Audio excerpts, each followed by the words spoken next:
서울에서 식당을 운영하는 분이 이런 이제 질문을 방송에 상담하는 데다가 이제 질문을 했어요. 매일 노숙자가 찾아옵니다. 아주 모습이 더럽고 그리고 맨정신으로 오는 날이 없습니다.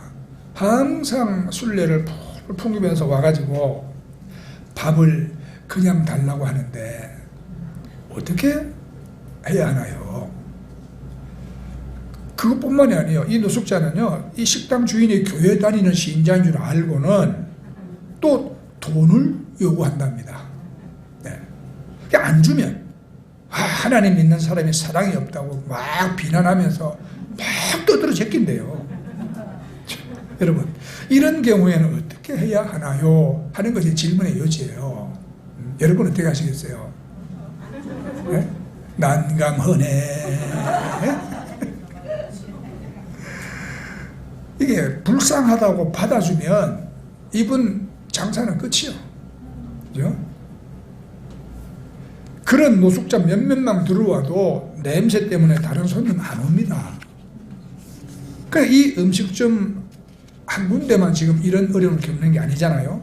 우리 예수 믿는 그리스도인들은 모든 곳에서 여러 모양으로 떼쓰는 사람을 만나거든요.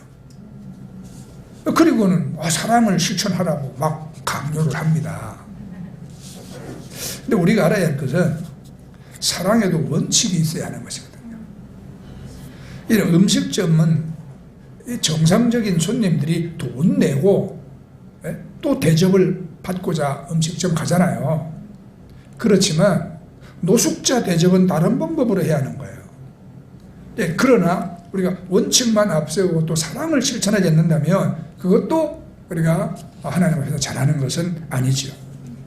우리 그래서 예수 믿는 그리스도인들을 위한 이 행동 강령, 이 황금률을 예수님께서 말씀하셨는데 너희가 대접받고 싶은 대로 먼저 남을 대접하라. 그렇게 말씀했거든요. 그럼 이 말씀은 이런 상황에서 어떻게 적용을 해야 되나?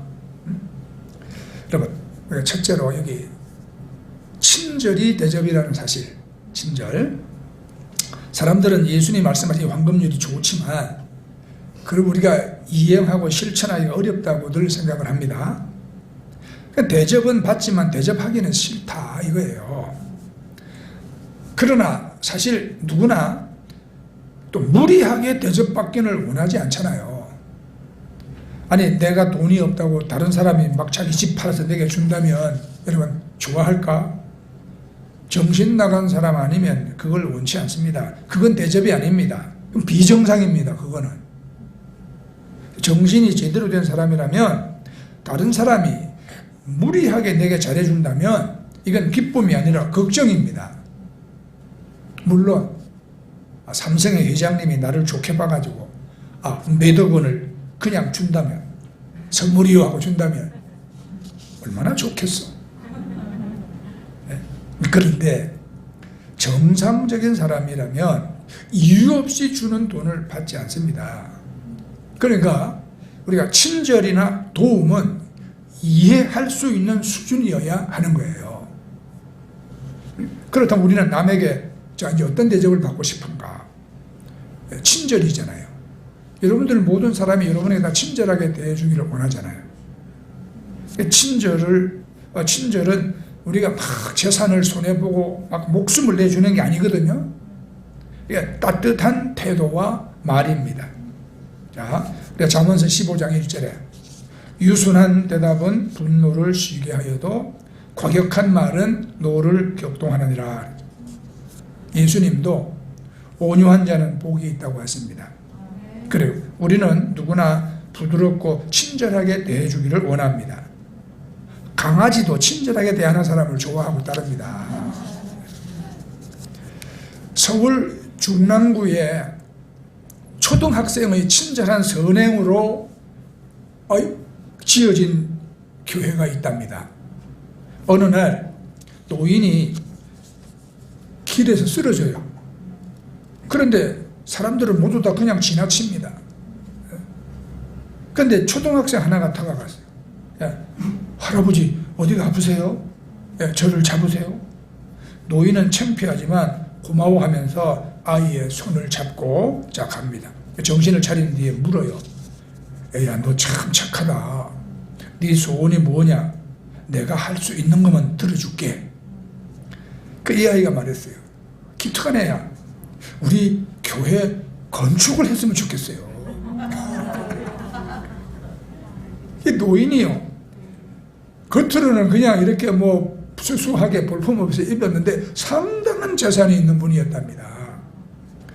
그 아이의 친절에 대한 보상으로 세상에 교회를 건축을 해줘요.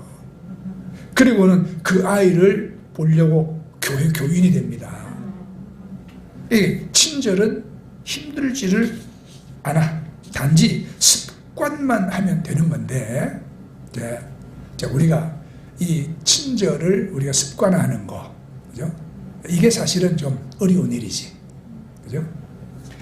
여러분, 재산을 막 내주고 내 목숨을 내주는 것이 친절이 아니잖아요. 그런데 이 친절이라는 것을 또 사람을 가리지 않고 누구에게나 친절해야 하는 거예요. 그러면 우리가 이 세상이 얼마나 밝아지고 사람들 마음도 얼마나 밝아지겠어요. 그렇잖아요.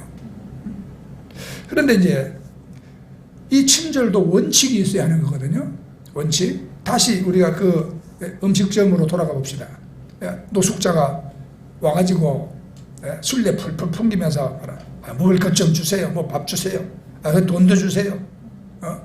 교회 나가는 사람답게 하세요. 도로 훈계하고 자빠졌어.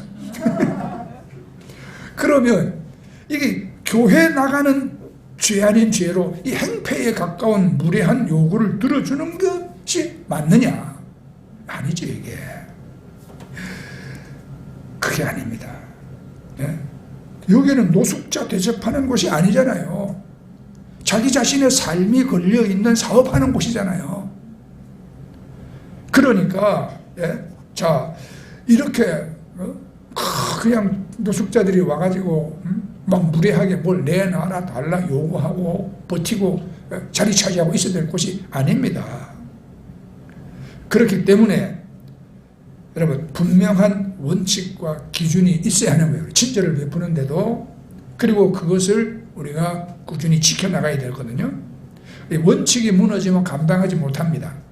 자, 그러므로 노숙자에게 친절하게 그리고 따뜻하게 말해야 하는 거예요. 거절을 해도. 자, 그런 무리한 막 요구에 자, 미안하지만 그건 안 됩니다. 그렇게 말할 수 있어야죠, 그죠? 근데 그 사람들은 있잖아요. 한 사람에게 잘해주면 그 다음에 두 사람을 데리고 온다는 사실을 알아야 돼요. 네.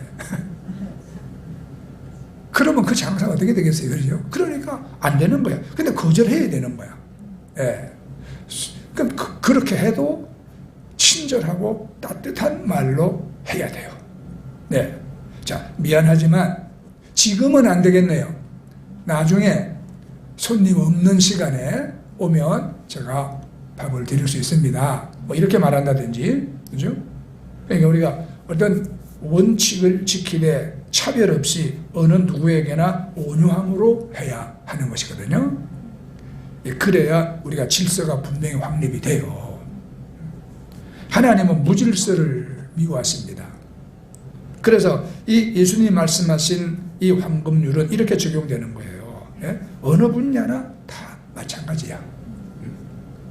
자, 근데 이제 문제가 뭐냐면, 문제는 불친절이에요. 불친절은 상대에게 모욕으로 느껴지거든요. 안 된다는 그 말보다 그 표정과 말투가 원한을 가지게 만든다 그래요. 이제 어떤 부부가 아주 웅장하게 잘 지어진 교회에 이제 갔어요. 근데 이분들은 전에 다니던 도시에서 이 도시로 좀 이사를 온 겁니다. 그래서 어느 교회를 갈까 이제 마음 생각하겠죠. 그래서 아주 잘 지어진 웅장한 그런 교회에 출석을 했어요. 그런데 아무도 아는 척을 안 합니다. 인사를 하는 이가 없어요. 그리고는 모두 자기 맡은 일에만 막 바쁩니다. 이 교회는 우리가 와도 다 아는 척도 안 하고 못 본 척 하네. 그런 마음이 들었지만, 그래도 이제 그런 마음을 가지고 위에 이제 2층 예배당 본당까지 이제 갑니다. 예배당 입구에 서 있는 안내위원이 주보를 건네줍니다. 그런데 주보를 건네주면서 옆 사람과 그냥 이 얘기를 할 뿐이고, 지금 처음 보는 얼굴인 이 부부에게는 관심이 없어요. 그래서 아무도 우리를 환영해 주지 않는구나, 그런 느낌을 안고 예배를 마친 후에 그 부부는 영영 그 교회를 가지 아니했다, 이런 이야기예요. 이게 이 사람들이 무관심한 거잖아요, 그죠? 무관심한 거. 그 사람에게 뭐 나쁜 말을 하거나 뭐 자존심 상해한 게 없습니다. 근데 단 무관심했습니다. 근데 무관심도 불친절이라는 사실을 알아야 돼요. 무관심도 불친절이. 그러니까 여러분들 마찬가지잖아요. 여러분 집안에 뭐 배우자가, 친구가 교회 와서 여러분 같은 우리가 교우들이 내게 무관심한 것을 원하지 않지 않습니까? 우리가 조금만 우리가 관심을 가지면 우리가 친절을 우리가 실천할 수가 있죠. 그래서 대접받고 싶은 대로 대접을 하라, 예수님이. 그러면 우리가 첫째로 성경에 상대를 귀하게 여겨 주어서 우리가 친절하게 말하는가 그랬죠. 성경에는 남을 나보다 낮게 여기라 그랬잖아요. 남을 나보다 낮게 여기라. 그런데 이거 뭐 인생 얼마 살아보지도 못한 여러 새파란 젊은이가, 그죠? 우리를 막 무시하고 이런 보면 그냥 그게 참 속상한 일이거든. 그런 사람들에게는 뭐냐, 남을 나보다 낮게 여기는 그런 마음이 없는 거야. 그래서 우리가 이 친절을 베푼다는 거, 상대가 나에게 친절해 주기를 원한다면 내가 그렇게 친절을 우리가 베풀어야 되는데, 대접받고 싶은 대로 대접해야 되는데, 그러니까 여러분들은 상대를 귀하게 얘기해 주어서 내가 친절하게 말하는가 하는 것을 항상 기억하시고, 두 번째는 이 원칙을 지키는가, 이 원칙을 지키는가 알아야 돼요. 사람은 진리 안에서 기뻐하는 거라고 그랬습니다. 그렇죠? 돈 주면 남편이 도박하러 가는 걸 뻔히 아는데, 마누라 내 돈 좀 줘 이러면 친절하게 예, 다 갖다 쓰세요 이래야 되나요? 그러면 그 집은 곧 망하지. 그렇죠? 그러니까 이 친절에도 원칙이 있어야 한다는 말입니다. 이 둘이 제대로 되면 세상의 질서도 제대로 되고, 이 원칙을 우리가 분명히 해야 되거든요. 자, 그러니까 여러분들 아까 식당처럼 친절하게 우리가 거절을 하되 모욕을 주지 않도록 조심해야 한다. 결국은 자, 우리가 이제 사랑을 실천을 해야 되거든요. 친절이 대접이다. 근데 친절도 원칙이 있어야 된다. 그 다음에 세 번째는 사랑을 우리가 실천해야 돼. 미국에서 실제로 있었던 일입니다, 여러분. 좀 오래된 이야기지만 집집마다 방문을 하면서 이것저것 파는 가난한 고학생 한 명이 있었어요. 하루 종일 방문 판매를 다녔는데 뭐 진통찮게 뭐 팔리지를 않았어요. 저녁이 되었을 때는 지쳤고 배가 고팠습니다. 주머니에는 10센트짜리 동전 하나밖에 없어요. 그거로는 뭘 사 먹을 수가 없어. 그래서 다음 집에 가서는 저 먹을 걸 좀 달라고 부탁을 해야 되겠다 하면서 이제 어느 집 문을 두드렸습니다. 문이 열리니까 아주 예쁜 소녀가 나왔어. 그런데 그 소녀를 보는 순간 이 젊은이가 부끄러워서 배고프다는 말을 못했어. 그리고는 물 한 잔만 달라 그랬어요. 그런데 이 소녀는요 알았어. 이 사람이 배가 고프구나. 배고프다는 사실을 알았어요. 그래서 큰 컵에다가 우유를 한 잔 가득 담아가지고 내왔습니다. 그러니까 그 젊은이는 그 우유를 그냥 단숨에 마셨죠. 아, 새로운 힘이 나는 것 같아. 그리고는 돈도 없지만 얼마를 드려야 되냐고 물었다니까 그 소녀가 그럴 필요가 없다고 말하면서 우리 엄마가요, 친절을 베풀면서 돈을 받지 말라고 말씀하셨어요. 그래서 젊은이는 그 자리에서 아주 큰 깨우침을 얻었습니다.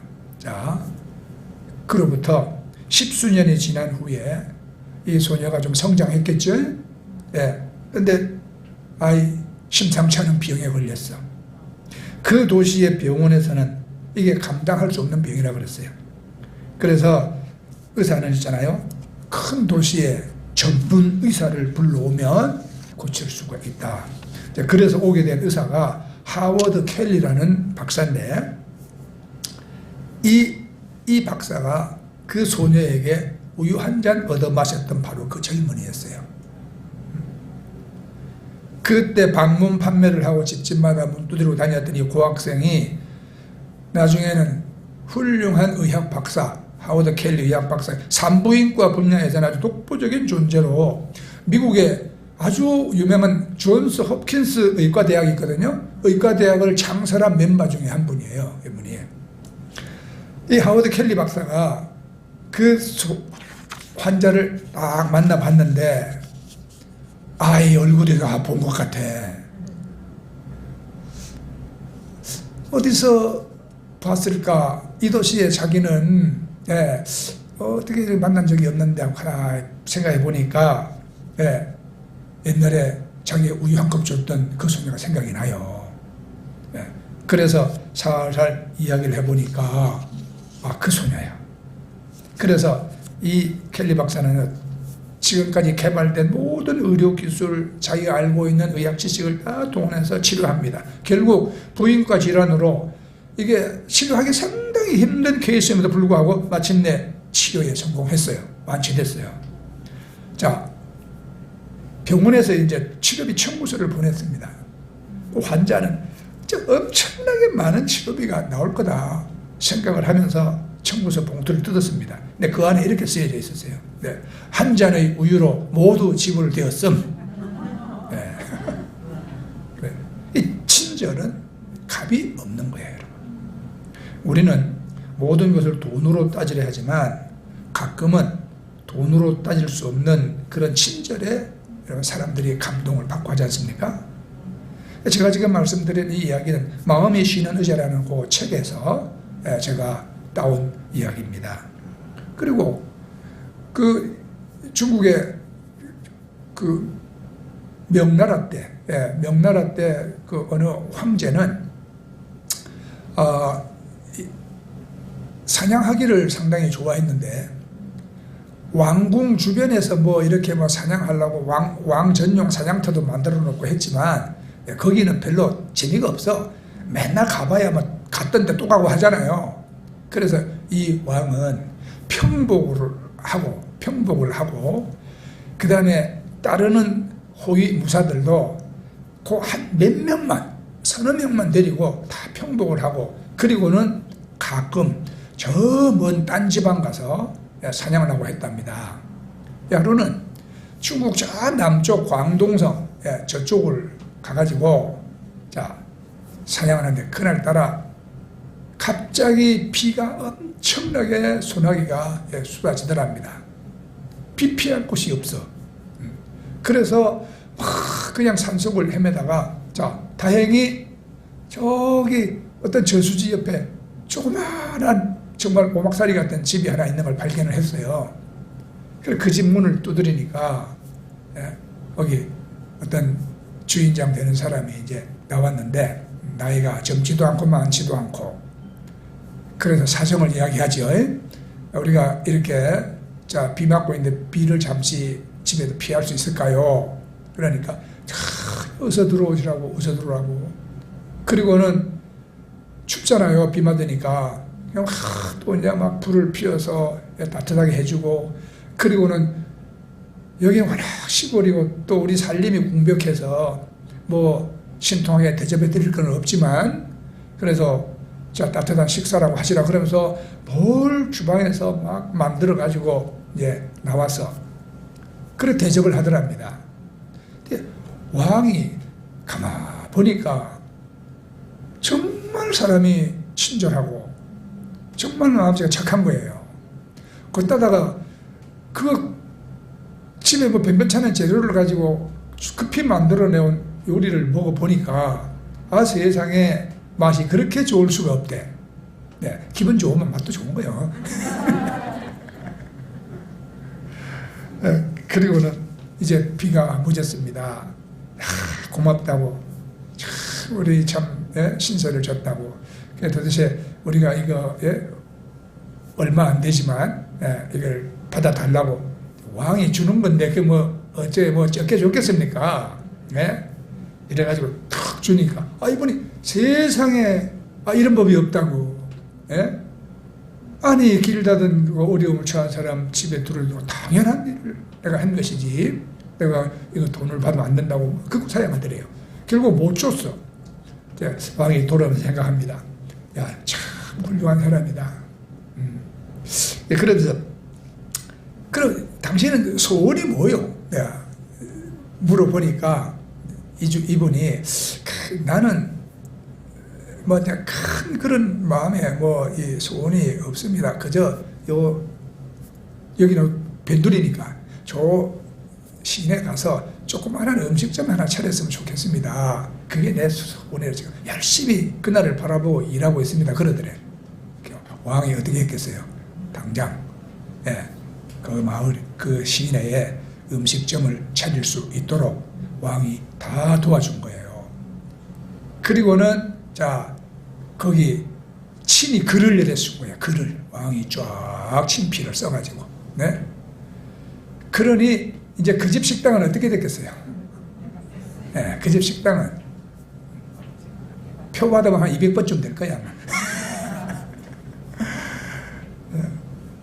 그래서 그분은 그 마을에서 이제 아주 이름난 그런 식당으로, 그 식당이 지금 몇 대째 이어 내려오는데 내가 지금 정확한 이름을 기억을 내가 잊어먹었어요.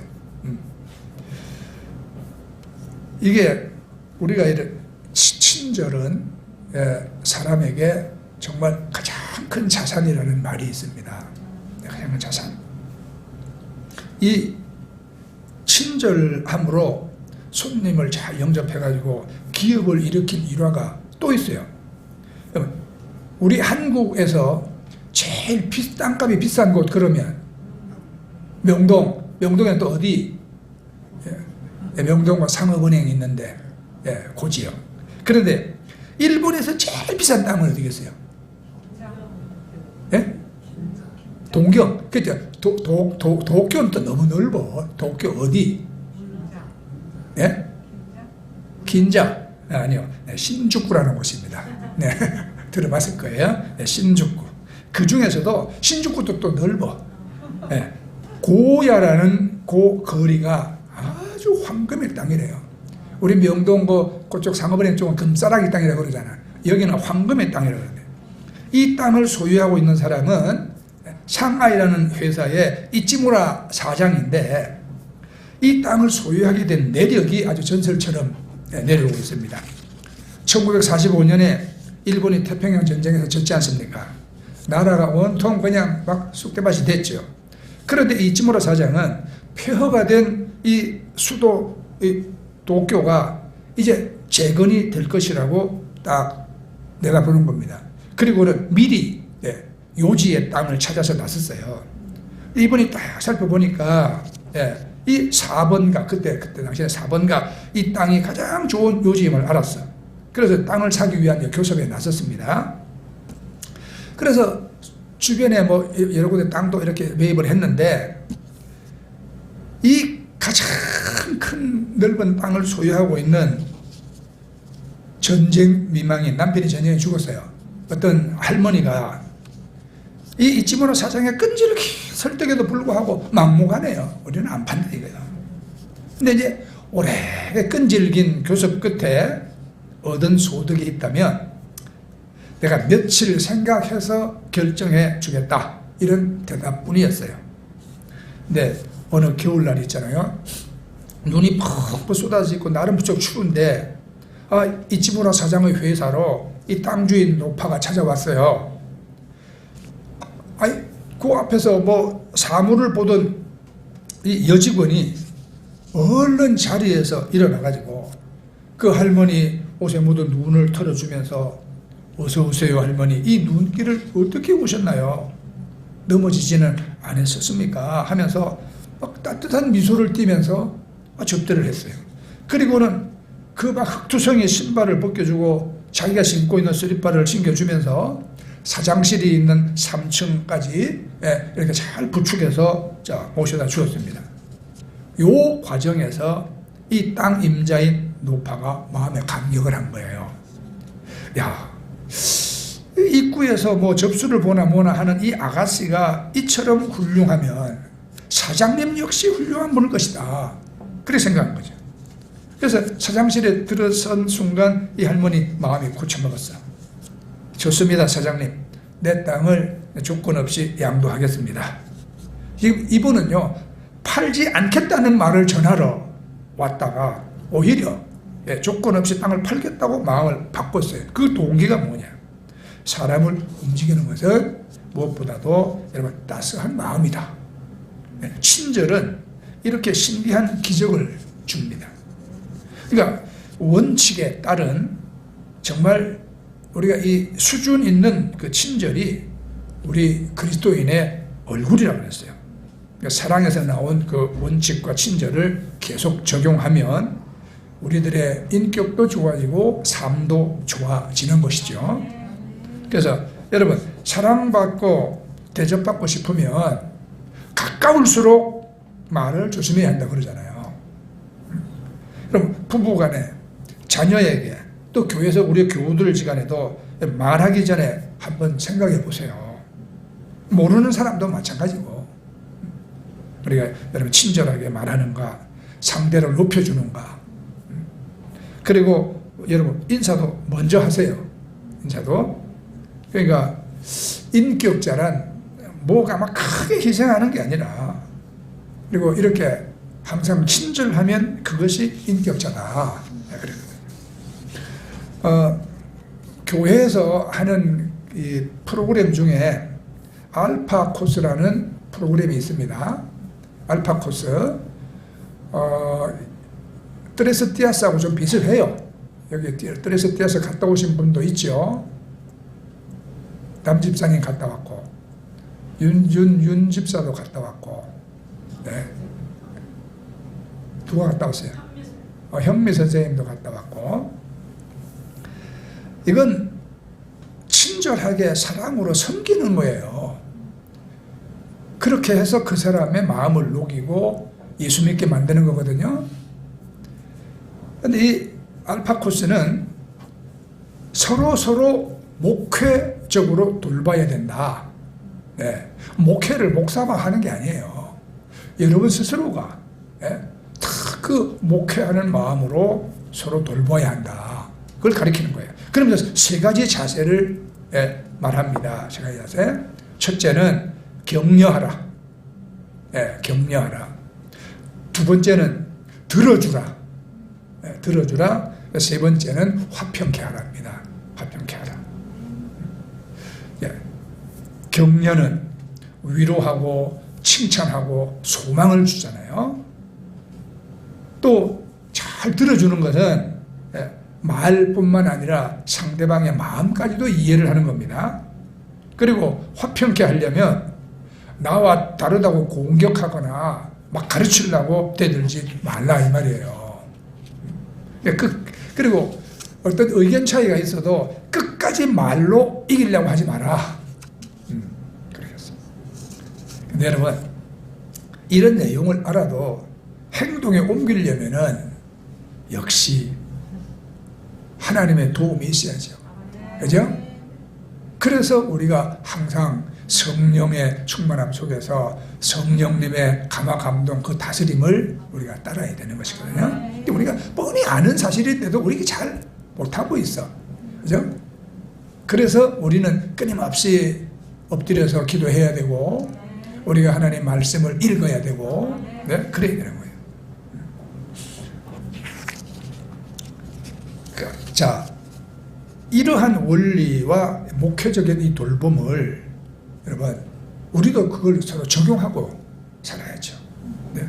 격려하고 들어주고 화평케 하자. 예수님께서 나를 대하듯이 또한 내가 남들에게 대접받고 싶은 대로 나도 친절하자. 특별히 가까운 사람부터 그렇게 하자. 왜? 마칠 시간이 됐는데 얘기 하나 더 하고 그 몇 년 전 그 리더스 다이제스트 책에 아내를 살리는 한 남편의 이야기가 실려 있었어요. 이분이 미국의 그 미식 축구 선수거든요. 예, 여러분 미식 축구 알죠? 미국 사람들이 제일 열광하는 스포츠가 그겁니다, 바로. 네, 그거예요. 근데 아주 인정받고 있는 그 선수인데 아내가 어느 날 덜컥 유방암에 걸렸어요. 이제 투병을 해야 합니다. 그 남편이 잘 나가던 선수 생활을 그냥 은퇴해버리고, 아내의 병 간호를 합니다. 여러분, 이 미국의 이 프로 이 선수는요, 엄청나게 돈 많이 버는 사람이거든요. 그리고 이 선수는 언제건 또 나중에 할 수 있는 게 아니에요. 요 때가 지나고 나면 이제 나이 들고 힘 빠지면 못해. 자기에게 주어진 이 황금기를 이 선수는 아내의 병간호를 위해서 포기해버려요. 그리고 은퇴를 합니다. 사람들로부터 굉장히 많은 인기를 받는 스포츠 스타고 또 그 자리에 오기까지 정말 많은 훈련과 노력을 통해서 왔고 많은 경쟁자들을 물리치고 지금 그 자리까지 오게 된 거거든요. 그런데 아내가 병들었을 때 그 자리를 포기하고 이제 아내 곁에서 아내 돌보고 아이들 보살핍니다. 아내가 이제 항암요법을 하니까 머리가 점점점 빠지잖아요. 머리가 점점점 빠진다. 자, 그러면 여기서 이제 퀴즈. 여기 머리가 여기 정수리가 빠진 거를 뭐라고 말합니까? 그렇죠. 소갈머리 없다. 그럼 머리가 이렇게 빠진 거는 뭐라고 말해요? 네, 주변 머리가 없다. 맞아요. 그런데 여기저기 막 빠진 거는 뭐라 그래요? 대머리. 에이. 여기저기 막 빠진 거는 버르장머리 없다.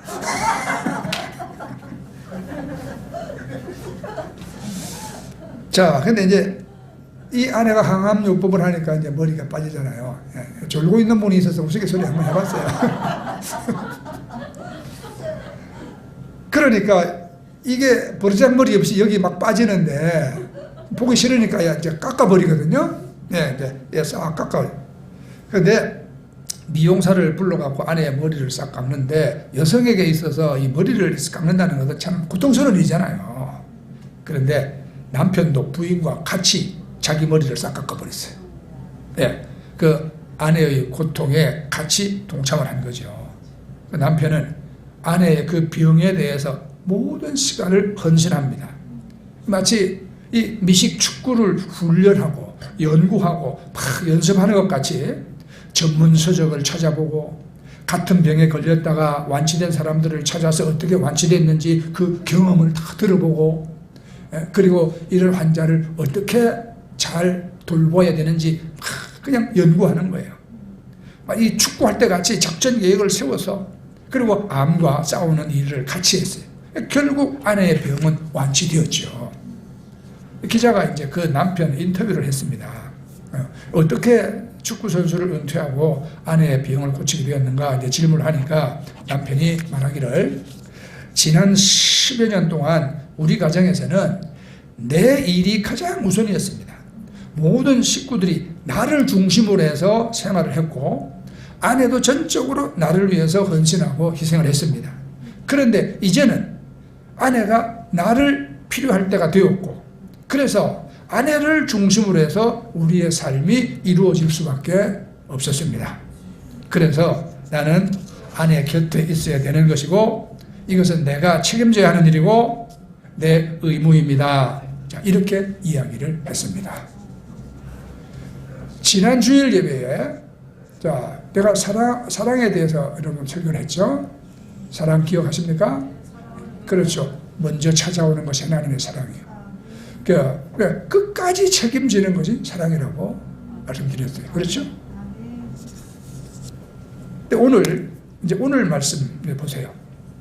그러므로 무엇이든지 남에게 대접받고자 하는 대로 너희도 남을 대접하라. 이것이 율법이요 선지자니라 그랬어요. 자, 그럼 식당으로 돌아가 봅시다.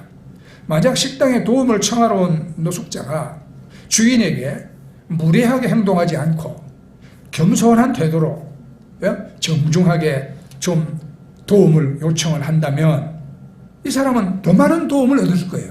그렇지 않습니까? 빈말이지만 혹시 뭐 쓰레기라도 치울 거 없습니까? 제가 도와드리겠습니다. 이렇게 말했으면 그죠?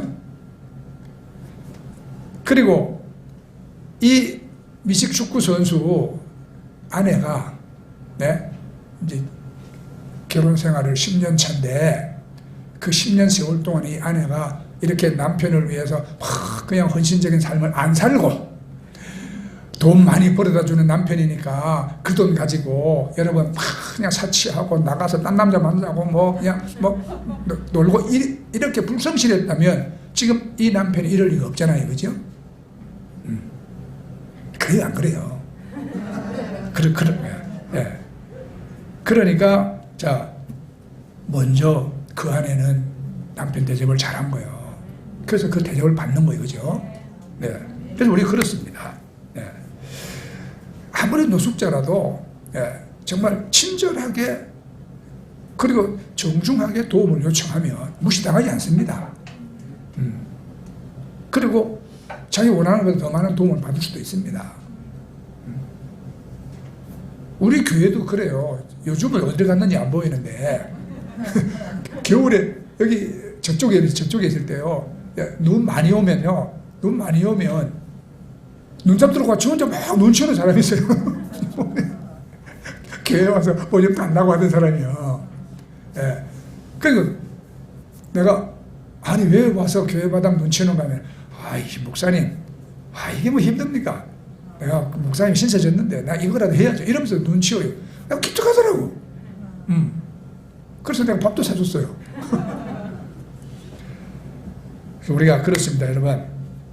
우리가 주변의 모든 사람들에게 특히 가까운 사람들에게 우리가 이웃들에게 사랑받고 내가 친절할 받기를 원한다면 내가 먼저 사랑하고 내가 먼저 친절하게 되어야 하는 것입니다.